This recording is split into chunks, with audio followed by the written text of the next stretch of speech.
wave control. As for a power source, I think the power source was better described as this quantum vacuum energy or zero-point energy. But if you, so it's like two separate things but are related. So you can have a zero-point energy system or a free energy system.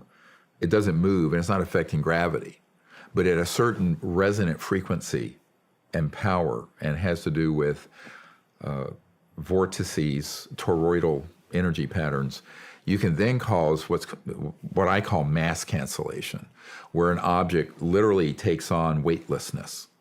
Now, if you go back in the documentary, we touch on this, all the way back to T. Townsend Brown and what was later called the B-Phil-Brown effect.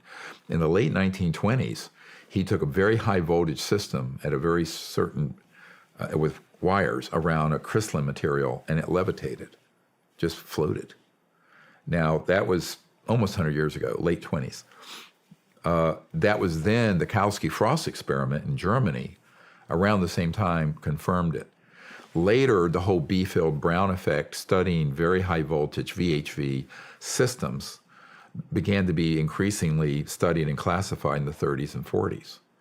By the time World War II ended, Adolf Hitler had a disc-shaped electrogravitic, but it wasn't stable, which is why he could never use it in the war. But it was brought back to America by Paul Mellon and General Patton and Allen Dulles. So that device actually became a very important object to study at the end of World War II. And of course, that technology got advanced greatly by studying the extraterrestrial materials that we also were beginning to acquire by using electromagnetic weapons to down the ET craft. So you had two rivers of technology being developed from the 20s, 30s, 40s that intersected with the extraterrestrial technologies, and they hybridized them. Shit. So that's what happened between 1945 and 55.